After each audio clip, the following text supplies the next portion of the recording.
Hello guys, welcome to my channel. সবাই কেমন আছো? আশা করি ভালো আছো। আজকে একটা মিনি ব্লগ নিয়ে আমরা চলে এসেছি। তোমরা দেখতেই পাচ্ছ, হঠাৎ করে আমরা ভোর ভোর বেরিয়ে পড়েছি পাকুড়িয়ার হনুমানজির মন্দিরে। দেখো, সবাই মিলেই আমরা গেছি, সঙ্গে আমাদের গোপালও ছিল। দেখে নাও ভিডিওটা। এই দেখো, আমরা পৌঁছেও গেছি এখানে মন্দিরটায়। এবার আমরা ঢুকছি। দেখে নাও, তোমার দাদা আগে আগে চলে গেছে, আমরা পেছন পেছন সবাই মিলে যাচ্ছি।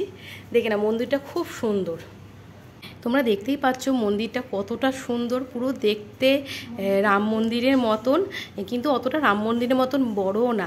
আমরা সবাই ওপরে চলে যাচ্ছি, ওপরে উঠে আর মন্দিরের ভেতর আমরা প্রবেশ করছি। ওখানেই তোমরা দেখতে পাবে যে মন্দিরটা কতটা ভেতরটা সুন্দর।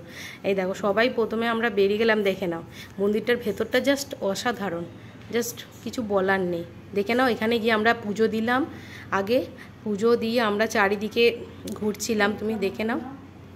এই দেখো, মন্দিরের চারপাশটা আমরা পরিক্রমা করলাম। এখানে দেখো, রাম সীতা সবার মূর্তি আছে, চারটে বেদও আছে। দেখে নাও, খুব সুন্দর। আমাদের তো খুবই ভালো লেগেছে মন্দিরটা। তোমরা জাস্ট ভেতরটা দেখে নাও, অসাধারণ, জাস্ট মানে কিছু বলার নেই। দেখো কত শিবের মূর্তি আছে এখানে চারিদিকে, তোমরা দেখে নাও মন্দিরটা। এবার